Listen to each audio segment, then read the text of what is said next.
Today we will be completing the final few things that were remaining within the Linux fundamentals part 2. So let's quickly open this one, and here last time we completed the permissions, what is read write permissions, execute permissions, and how users are different from groups and everything, and what is the meaning of like these things, what is the meaning of this, what does this part stand for. So that's normally the user permission who owns the file. This is for the group that is mentioned here. This is the user mentioned here, and the third one is anyone apart from this user and apart from this group's users have these permissions. So these things we discussed last time. Now we will be moving on to the common directories that we have in the Linux. So when we started this whole Linux fundamentals, right, in the beginning I showed you guys, just a moment, I will quickly search on the Google that Linux file system, okay, images, and somewhere, yeah, this one we referred at that point of time. So I will quickly open this. So as you can see here, this is our root, and within root we have these directories, right? This bin, where, etc, media, home, these directories are there. So out of these we will be discussing only a few, why those directories are used, and what is mostly there within those directories. Okay, so Okay. Mm. we'll be starting with the /etc. Okay, I will be opening my own virtual machine because we don't need to access this this machine on this tryhackme to explain these things. These are just basics, so I'll explain on my own virtual machine. So I'm moving on to my machine. Now I will show you. So right now I will try to understand where am I, okay, using pwd directory. So we are in the /home /kali, like we are in the within root we are in the home folder, and within that we are in the kali folder. So what I will do, I will go to my root folder. Okay, so now if I run pwd, I am in my root. Okay, I will clear the screen. Here I will run ls to understand what are the different directories here. So few are new here compared to the picture that we see here, right? Few are Mm. new. It depends on the how your system or operating system is installed, but these most common ones you will see here as well. For example, etc, where, sys, user, uh, run, these opt, these are still here. So what I will do, we are going to discuss the etc file at first. So I will go into that directory cd etc. Now I will run pwd. So now I am within the root, I am in the etc directory. Now what does this etc file contains actually. I'm going to close this one now. So etc actually it's kind of uh, Praveen, can you please mute? I am getting some noise. Okay, okay, fine, thank you. So the etc directory is one of the important directories within root directories. It actually contains the system files that is mentioned here of your operating system, similar to like we have on our Windows C. Within C we have Windows, then system32. So that kind of files the etc would contains. Um, Here also within ctc we have a file sudoers, okay, and we also have a file called password and shadow file. So I'll just give a quick brief about sudoers. Okay, what does sudoers file contain? It contains the name of the users who can, just a moment. Yeah, hi, I'm sorry, I got disconnected. I have No, received no one. worries. Okay, no worries. Yeah, I was getting some noise, that's fine. Okay. Okay. Okay, so what we are discussing here is within the /etc directory we have these files sudoers, password, shadow. Okay, just in brief, if I tell you what is sudoers files, this file will contain the name of the users who are allowed to run any like allowed to run commands with sudo permission. And when I say sudo permission means uh, they are allowed to run commands with admin privileges. So the name of those users would be within this sudoers file. Password and shadow file, passwd file I will show you on my system only. So right now if I do ls, right, there are a lot of files. We don't see that many on that tryhackme material, right? But there are a lot of system files here. But what I will do, I will try to access the file that is called password. So see, when I access that file only within etc, I can see a lot of usernames. All these are actually usernames. Okay, these first names are the usernames, and then I'm not going to explain a lot about this, how whole formatting is there, because it will require a lot of time. But these are the usernames at first. Okay, so root is a username, then at the end as well we have a Kali, all these are there. But I will just explain you one thing, that at the end you would always see this thing. Okay, if you are seeing this like this, like slash user slash admin slash no login, that means you are not allowed to log in with this particular username and get a shell. Like you are not allowed to log in. For example, you cannot use SSH to log in with this particular username and get a shell. Okay, but wherever you see like these slash user slash bin or zsh or bash or sh. Okay, I will do one thing. We have not discussed grep command yet, but I will just try to look for those lines where we have a sh word. So see, you are allowed to get a shell using root user. You are allowed to get a shell using Postgres user as well. Here there is no login, so we are not allowed to get a shell using Kingfisher, and using Kali as well. I am allowed to get a ZSH shell, right? We are using Kali right now. I am Kali only, right? So that way, that's how I am able to get to this terminal. Okay, I am allowed to access it. If this entry is made to change to this value, then I won't be allowed to log in with the Kali. Okay, I won't be able to get this terminal. So that's what this password file means, like the name of all the users and a bit detail about whether they are allowed to get a shell or not. Also, sometimes this second part is the actually the hash normal. So when you see X, that means the hash for this user would be stored in the shadow file. So if I read shadow file now, okay, I don't have permission. Why? Because this is a sensitive file, so I will use sudo in the beginning to read it, provide the password, and now see, you can see these. Now here if I show you, in for Kali user, this is the hash actually, and this is actually a SHA 512 hash. And if you want, you can try to crack it, but yeah, it will only crack if it is a very basic password. Otherwise it's nearly impossible to crack this one as well. So within the shadow file you can find the hashes for users. You can then use other tools that will be maybe in Yeah, upcoming I must sessions. one question here. So, what is hashing exactly? What is the hashing means? Hashing means the password would, like, you cannot just save it like this, right? That the Yeah, username is Kali and the password is Kali. Why? correct. Because it's going to be security risk, right? So that's why these SHA 512, these algorithms are used to encode the password actually, so that it is not, even if someone gets access to this shadow file, right, they are not able to crack the password and find it out. Okay, that's what Mhm. actually it means. So there Okay. are plenty So, of others as well, but if, yeah, we can call it as encryption, right? So, what is it? encryption and hashing actually is different. I don't exactly like, yeah, these encode, just a moment, encryption, these are actually bit like similar, but yeah, a bit different actually.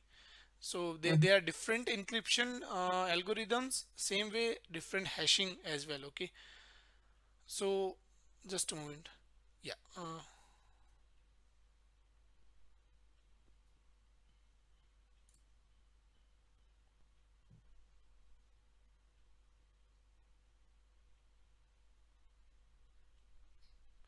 so we will discuss that. I will give you the I will share on the Telegram what is the exact difference, like with the proper example. One of these is actually you cannot um, what you say, you cannot decode actually. Okay, and Mm-hmm. one in I guess encryption you can decrypt it and get the original data, but in hashing you cannot. That's how actually it works. So that one difference is there. I would confirm. Okay.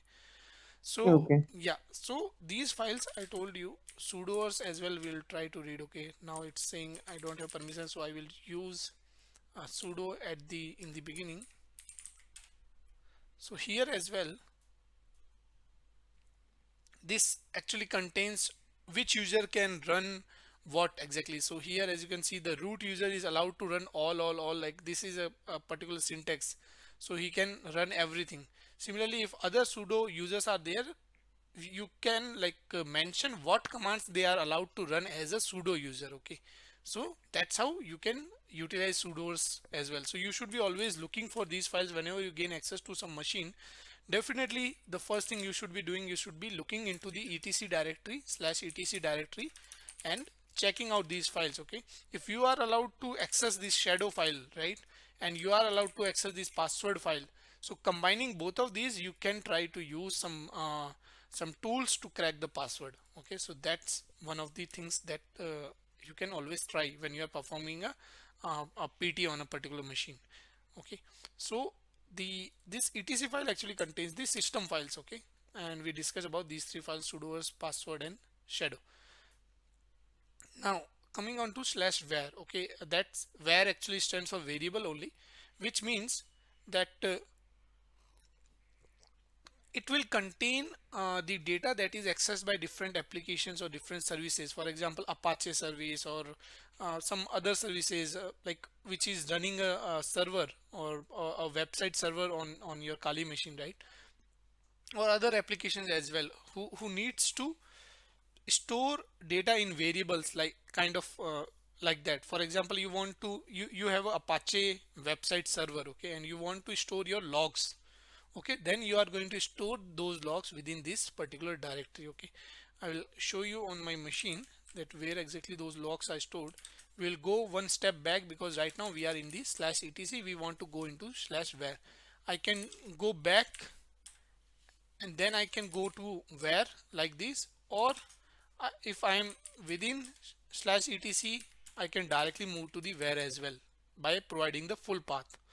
So that way also we can move to the where, or you can go back and move to the where directory like this you can do, or you can directly mention the full path as well. So now we are in the where directory. Here if I do ls, you can see we have these many files. Here if we go to the log file, log directory, here you have a lot of logs. Okay, so Apache logs actually you would see under this particular directory, Apache 2. So I will go into the Apache 2. Here if I ls, now these logs, right, there are two types of logs: access logs and then the error logs also. Like if some errors are coming while accessing some site, some like your server's site, right, those will be also accessible there. So if I access, try to read this file, you can see there is nothing here because there is no server running on my this Kali machine. I will try to access log error.log as well. There is nothing because there is no website server running on my this particular Kali machine. But on an actual system, you would be seeing it. And in case you have something there, okay, you should always be checking out that content. Why? Because you would understand how many people or like which people are accessing what files on that particular server. Like it may happen that the admin, like even if the admin is accessing some of the hidden URLs on that website, right, that is hosted on this particular server, you would be able to see what URLs are being accessed within the access log. So that can be used further, and you would like normally you wouldn't know that there are these hidden URLs, but if you access these logs, you would be able to find out those hidden URLs if admin is accessing those URLs. Okay, so that's why you should be just going through these logs as well whenever you get access to a machine. Now if you talk about /root, okay, just a moment. So I will directly go into /root. Okay, okay, it's saying permission is denied because who am I am root, right? I will try to change to root. I'm not sure whether it would work. I know the username or password. Okay, just a moment. I will again try for root.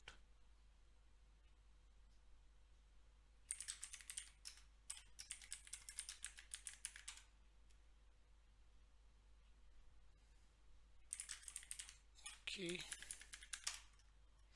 Okay, so because I guess I have imported the default like virtual machine, I am not sure about the root password, but that's why when I'm trying to go into root, that directory is actually owned by the root user. Okay, and I'm not the root user, so that's why it's saying that permission is denied. But what is the slash root directory? It is the home directory of root user. Okay, whenever you are going to log in using root user on a terminal, okay, or SSH, you will get into this directory only, and you would have desktop or documents or downloads within that directory. Okay, right now if I try to see, like I am the Kali user, right? If I want to see what is my home directory, I can print it like this: echo, and home directory actually stands for this symbol.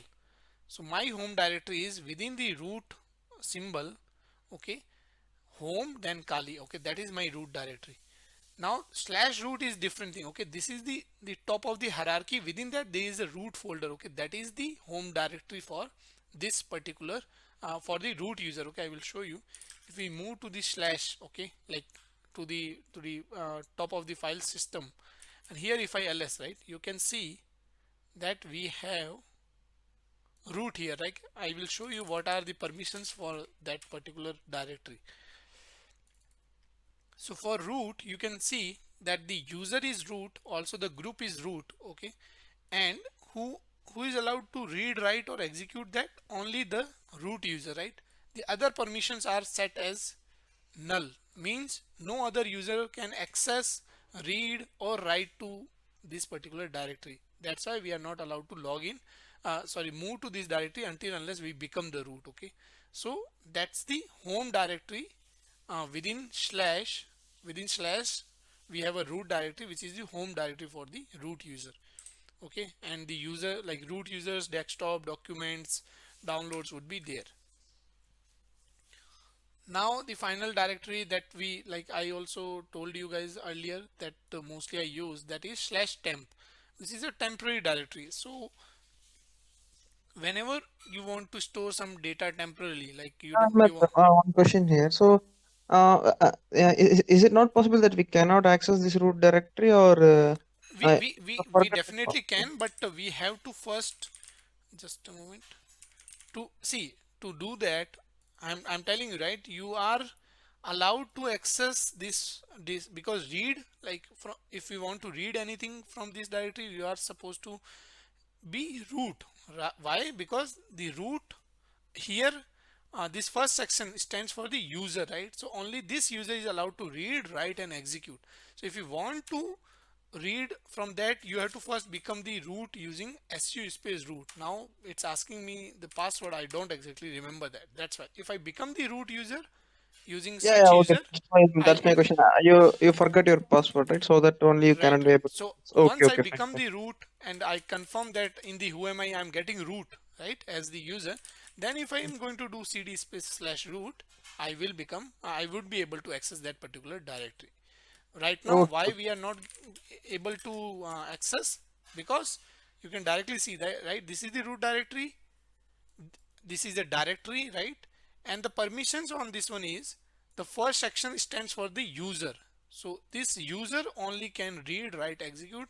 The other permissions, right, those are null, means no permissions for the this particular group or anyone. The last section actually stands for the anyone apart from that. So right now Kali, we are coming under that category, and for that category there are no permissions. So that's why we are not able to access that particular directory. Okay, Ahmed, got it. Then yeah, we are discussing temp directory. This is a temporary directory. If you want to create any files, any folders, and you want those to be gone once you restart your system, okay, what you can do, you can create those files or folders within the slash temp directory. Once you restart your system, everything will be gone. You can kind of call it like a RAM actually, because when you are on your system, you are running different programs, right, and RAM gets allocated to it for a particular period of time to store some data, temporary, right? Like random access memory only. So once you restart your system, right, whatever you started, or that will automatically get closed, right? Whatever you did last time, that will be moved from the RAM, and RAM would be free from all of those processes. So you can kind of consider it that way only, but actually it's on the hard disk, right? This is on our hard disk. RAM is completely different, but it kinda works like that. So I will go to here right now. I will show you where am I. So I'm in slash only. If I run ls, you can see we have the temp directory here, right? So I will go to now temp. I will clear the screen. pwd again, we are in the temp. I will use ls. You can see these folders here, right? Actually these are system created folders whenever system is starting, so that's why these temporary folders are there. These will be gone once you restart the system. Okay, also regarding ssh, also we have one temporary folder, things like that. Okay, if I create any folder, right, like testing, I use ls. Now if I restart the system, this testing would be gone. Okay, we are not going to restart, but if you try on your system as well, you will see the same thing. Okay, also if you create some files as well using touch or anything else. Okay, for example, if you do this testing into a temporary file.txt, right now you can see it, but once you restart the system, the file would be gone actually.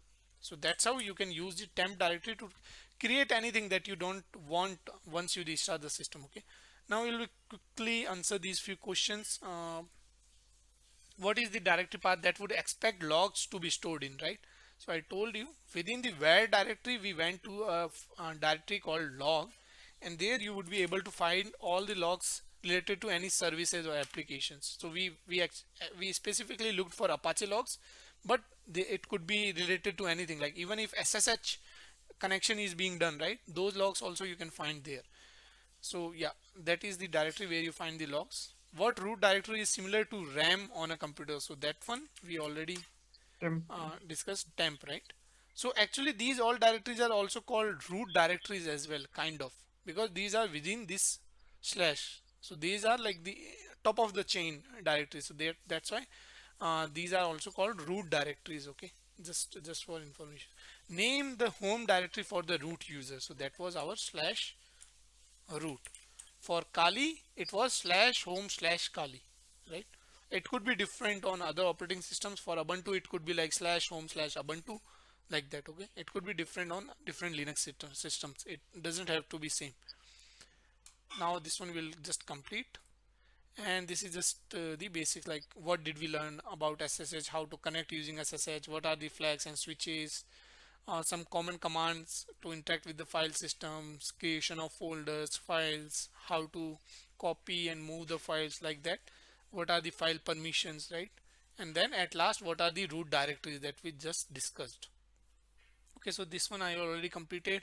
Now what we'll do, we'll just cover the first part of this one is completed. Now we'll just quickly move on to the Linux fundamentals part 3 actually, and there the first part only we'll try to complete here. So introduction, I'm not going to go through this stuff, we'll directly complete this one. It's asking us to deploy the machine. I'm not going to do it because it's not actually required, because we are going to just discuss the terminal text editors, that is nano, and a bit about vim, and I will just explain on my system, my virtual machine only. So I'm not actually starting it later on. Yeah, definitely we will do it. So nano, okay, the syntax is actually pretty simple. If you want to, nano is like a notepad on Windows. Okay, so if you want to edit a file, or create a file as well, new file as well, okay, you can use nano. That is a text editor. Okay, so quickly I will show on my system. I will, right now I am in slash temp, and I always, like, if I'm creating some files that I don't want later on, that's why we are using this temp directory only. Okay, now see, what I will do, we don't have a file called Tom Rider here. Okay, and I want to create it and put some content in it, okay, directly. So what I can do, I can use nano space Tom Rider. Uh, I I'm not supposed, I don't have to put the .txt extension at the end, because everything would is considered as a file only in Linux, and if it contains text, you would be able to read that using cat actually. So I'm just calling it Tom Rider, okay. And now you can see that we are within the text editor, and I will put some random content here, okay. This is my first file. I am okay. Okay, I put some random stuff here, and just because mouse is moving, it doesn't mean it's actually working, okay. Like I can't do anything. If I click here, I am not able to do anything. So here we have some shortcuts to how to like save this file or search within this file, things like that, okay. So here you have this sign, right? This means actually control, left control you can say. And then if you press G with it, you would be able to see the help. So if I press Control G, you can see this help, right? Now once I open the help, right, you can see the other options are there. Now it's saying that if you press Control plus X, it would close. So I would press Control plus X. Just a moment. Yeah, pressing Control plus X close that help option, okay. To cut means to yeah, to yeah, cut copy, okay. For cut you can use Control plus K. So if I here in whatever line I am, okay, if I press Control plus K, it will get cut, and if I want to paste it later on, I can use Control plus U. That's how you can cut and paste actually. Similarly, this M actually stands for alt actually. That's what it is. So if I press alt plus U, it will undo, okay. So earlier we had this file here, right? If you press in multiple time, you can do alt plus U undo, alt plus E redo, okay. Everything is here. Now we are just trying to, if you want to search, okay, you can use Control plus W actually. So if you press Control plus W, you will see a search here. And now if I search for a particular keyword like here, okay, I am searching here, press enter, it will get populated directly here that this is where this particular string is, okay. So Control plus W you can search, Control plus this slash you can use to find and replace, okay. So that is one thing you can try out. We are not going into that now. The important thing, how to save a file. So write out actually means how to save. So if you press Control O, it will ask you in what file you want to save. So in whatever file we started, okay, we can press that, or we can give another name as well, okay. But I am going to press enter here without changing the file, and that will tell you that once you press enter, there is no error. That means the file got written successfully. Now if I want to exit this text editor, I can press Control plus X. Control plus X, we are out of that file. Now I want to confirm whether my changes got saved or not. I can use cat to read that file, and we can see that whatever we have written, that is there, okay. Now this is the way you can create a new file and edit it as well. Same way if you want to edit the existing file, right, like now we have the file called Tom Rider in our current directory, and you want to edit it. So what you can do, you can directly give the name of that file. So that's how you would be able to edit that particular file. I am again going to press Ctrl and X. Now sometimes you would see an error that you are not, like a permission denied error or things like that. Why exactly?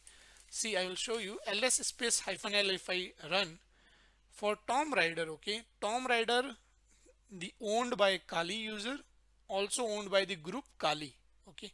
And the permissions on this Tom Rider file is that the first three permissions, right, stands for the user. So Kali user is allowed to read and write, okay. Not execute permission is not there, but Kali user is allowed to read and write. That's why when we are running nano with this particular file, we are allowed to write, okay. Now I will just give an example. If I go to /etc file directly, directly, okay, here we had a file called password, right, or shadow. So I will try to show you what are the permissions on this particular file, okay. ls space -l space the name of the file, because there are so many files. If I directly run this like this, okay, I will get all these files, okay. We can try to search shadow here as well. We can see shadow is this one. Okay, or if I want to do, what I can do, I can only show the permission for that specific file like this. Okay, ls space hyphen l space shadow, so it will show me the permissions for that file only. Now you can see the shadow file is owned by the user called root, and owned by the like is if any user is member of shadow group, they can also read this file, but only the user root can read and write this file. Okay, so now if I try to run nano space shadow, and right now see, you can see the error here that permissions denied. So you can't do anything, you are supposed to press Ctrl and X only to exit that file. So editing a file or completely depends on the permissions, actually whether you have this right permission or not for your current user. For example, I am Kali, right? But this file is allowed to be written like these first three permission, like read, write, and empty permission set for root, means only root user can write to this file, not the Kali user. Also, if I am a member of shadow group, then I would be able to read this particular file as well. Okay, so that's what it means. So that's all about the nano. Okay, now if we talk about the vim editor, okay, nano is relatively actually new text editor, you can say, on linux, but vim been there for a long time. Okay, so wherever you don't like, when you are running the command like nano space my file, okay, and you are getting an error that nano command not found or nano not found, right, you should definitely check for the vim actually. And most of the time, like 90% of the time, you would find it on all the linux systems. Okay, so how you can use it, I will just, we are not going to go much into deep for this vim because it's a bit complicated and can get pretty confusing if you get more into it at once, because there are so many commands, so many shortcuts to do plenty of things. It's not as easy as nano. Okay, so that's why I prefer nano whenever it is available. Otherwise, if it is not there, definitely we have to use vim only. Now if you want to get more into the vim editor, there is a room on tryhackme showing you the everything related to vim commands. Okay, so that room you can join and try to complete these different questions after doing some research on your own. So that one thing you can try if you want to get good hands-on on the vim text editor. But what we will do here, it is asking us, okay, create a file using nano, we already did. Edit task 3 located in the tryhackme. Now we can't do this particular thing, we will do it in the next session because we are not connected, we are not deployed this machine. But if we had, what we had to do, we had to edit the task 3 file. We can use either nano or vim, and this task3 file is within the tryhackme's home directory. Okay, so we would have to find it out, like just using echo and that tilt sign to find out what is the user's home directory, go into that, and there we would find a file called task3. We, if we use nano or vim to edit it, we would see a flag there that we have to put here. Okay, but we'll do it in the next session. Right now we'll focus on the vim part.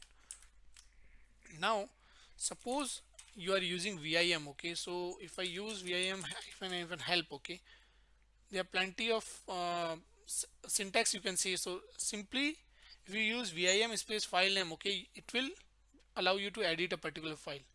Okay, if you put vim space hyphen, that means it will directly read the input from std in. Okay, I will just explain this part actually. So if you do it like this, okay, you are putting echo and then you are doing it like this, what that will do, what that did, whatever input you provided using echo, okay, that directly got into a particular file as a content. So now you can see testing. Now here you are, if I try to put anything here, right, just a moment. Right now just focus on this bottom left part. Okay, you don't see anything. That's why if I move my up and down cursor on my keyboard, okay, left and right would work, up and down not working because there is nothing down there. Okay, Now if we are not in the insert mode actually. Right now if I press N or M, it's not writing anything. Why? Because we are not in the insert mode, means we are not in the edit mode.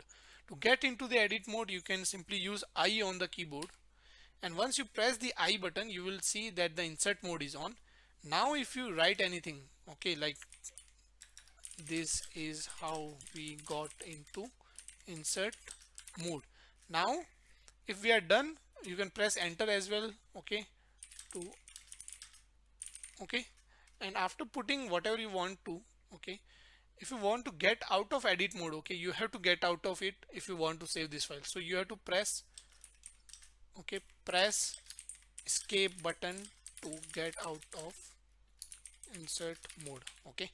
So if you press escape, you can see that insert is gone. Now you are in the command mode. Normally that's what we call it. And now if you want to save this file, okay, what you can do, on the keyboard you have to press uh, colon, okay, using shift you can press colon, then W stands for to save the file and Q stands for to quit the file. If you only want to save it, you can use colon W. Press enter. There is no file name.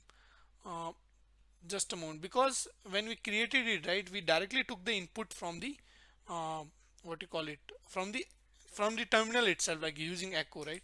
So if I, just a moment,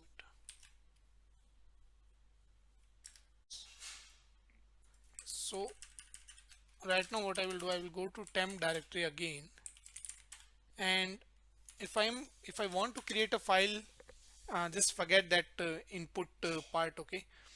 If you want to create a file with vim, you can just directly use vim space the file name. So that could be like testing, okay. uh, I guess testing is a directory, okay, it is saying. We'll, because it's already there, so we'll give a new name to this particular file, vim, okay, new file, okay, this is the file name. And now you can see that this is the file name that is being shown here. Right now we are in the command mode. If you want to go into the insert mode, you can press I. Now we are in the insert mode here. You can put anything here. This is a test file. Now if you want to come out of it, you have to press escape to come out of the edit mode. Now you are here. Now if you want to save this file, you have to press colon W to save this particular file. Once you press colon W, you can see that it is written now. If you, at the same time, if you want to save it and quit as well, you can use colon WQ. Okay, that way you would be able to quit that as well. Now if you want to edit the same file again, you can use the same syntax again which you used to create that file, vim space that file name which you want to edit. If you do it, you would be again in the vim editor. Here if you want to edit again, you have to press I on the keyboard to get into the insert mode, and then you can put whatever you want to update this file with. So this is the update content.